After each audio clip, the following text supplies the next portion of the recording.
Hey guys, it's Miss Verb, and today I just went to go see Spider-Man Into the Spiderverse, which you guys might have heard of, and if you haven't, you should really go check out at least the trailer for it, because the animation is amazing. So the way I'm going to split up this review, and the way I hope to split up all my reviews in the future, is by actually kind of doing 3 different sections, split into 2 videos. One video being a spoiler video where I just kind of talk about the movie, like in general, like more of a review. A whole review, but with spoilers.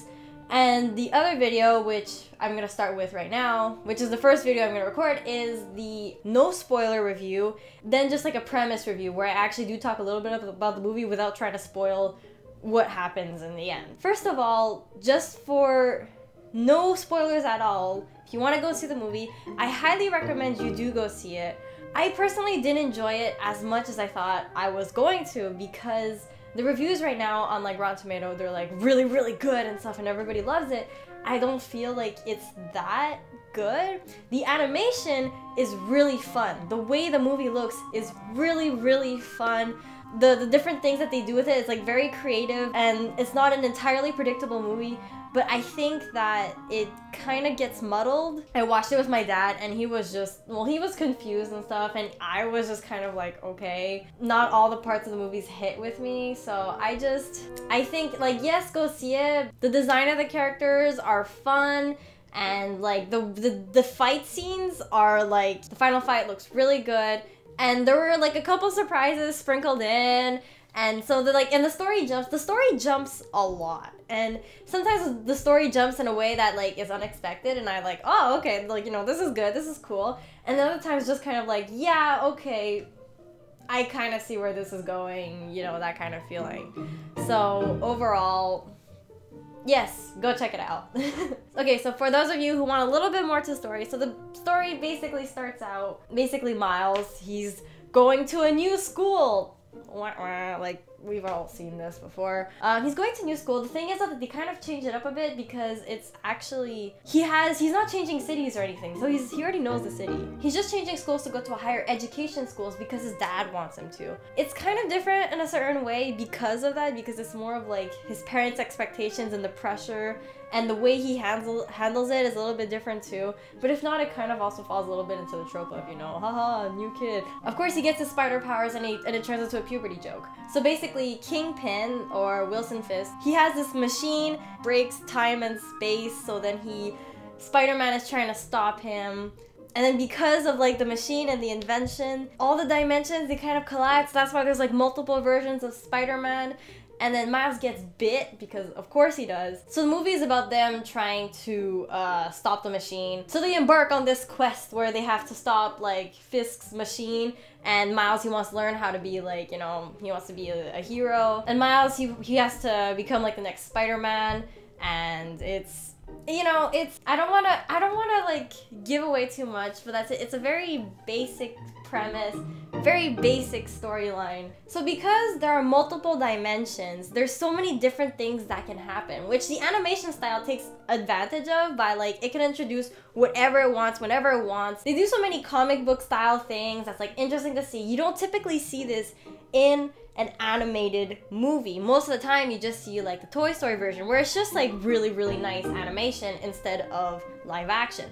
But what this movie does is that basically it uses the animation to its advantage to kind of push the way it can tell a story, which I think is good, which I think that this is like the next step for animation. If you need any reason to go watch this movie, it's just to go and like support like the animation style. The animation style is the thing that kept me the most entertained while watching the movie, because the story fell short to me. It's just it's an entertaining Spider-Man story, but it's not as entertaining as, like, I didn't find it funny. If you right now, if you're watching this, and you probably like have seen the trailers with like the Porker, Peter Porker, Penny Parker and all that, and I liked the Spider-Man noir, but Peter Porker to me was just, he was like out of place. He was there just for comic relief, and I didn't find him funny, kind of. And like Penny Parker, she's just diva. She's diva, and she's just there. It's basically like they have all these Spider-Men, and they don't use them. Like, they're there to serve as a whole. They are the collective of Spider-Man, which is important to the story, but as individuals, they don't feel that important.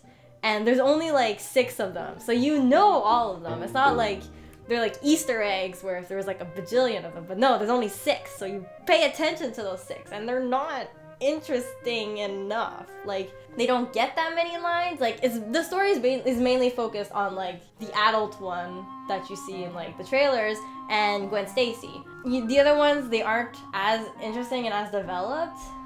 Even Gwen Stacy, I feel she could have been more developed. Introduce her, I'll go more into it in the spoiler section, but the way that they present her, and I'm like, okay, shouldn't she feel distraught or something? And she does not ever like mention it, basically. I feel like Gwen Stacy should have had like some kind of emotional mini story, or at least something to show for it, because I feel like they missed giving Gwen Stacy a little extra depth. All they had to do was give like one mini scene or something, and it would have like maybe added something to her character and to the story then. There's certain parts of the story where they just kind of like, okay, we gotta move the story along, let's just go, you know? The story should have maybe taken more time to just kind of settle into the moment. And I think that might actually be like the biggest thing I have for this movie, is that you need to chill, man. Like, yeah, you have this crazy animation style and you're jumping all over the place, but just calm down, take your time, man. The 2 hours went by fast enough, and I'm just, you need time to like chew it up. I watched it with my dad. My dad wasn't as interested into the movie as I was, but like he was, we were talking about it afterwards, and he was talking about how he didn't enjoy it because he thought that like the story elements didn't connect well enough, and I felt that too. So all in all, I think that the story could have benefited from, you know, slowing down a little bit, taking its time. And there are certain elements that, like, certain story elements should have maybe been tweaked so that way it would flow a little bit better. But if not, go watch it for the animation style. And if you like Spider-Man, there is Spider-Man action in here. So, yay. The moment where, like, Miles, he turns it, like, into his outfit, it's amazing. Ah! Like, Gwen Stacy, she's just like so elegant. Like, seeing them interact like as Spider-Man, like walking. There's this one scene where they're like walking along walls. That one is great. Like with the camera angles and everything. It's great. So that's it for my spoiler-free review. Tell me what you think. If you've already watched it, tell me what you think, or tell me if you're actually gonna go watch it based on what I've said. That's it. I know that right now the Rotten Tomatoes says that it's really, really good, and maybe it's just like first impression, and then once I like see people talking about it, I'll be like, yeah, okay, yeah, this was good. Maybe once people break it down, I'll talk a little bit more in my spoiler review. So once you go watch the movie, go check that out and tell me what you think about the movie. So shout out to my Patreon supporters. Thank you for supporting me. And if you're interested, I have a merch store that I launched this month, so you can go check that out. So thank you guys for watching, and I will see you guys in my next video. Miss Burb out. You think I was too hard? People say that the movie is really good. It has a really good score on Rotten Tomatoes. So maybe I'm just crazy. Maybe I'm crazy. I mean, Spider-Man, web slinging. Woo! Yeah, so go check it out. Highly recommend it. Okay, bye.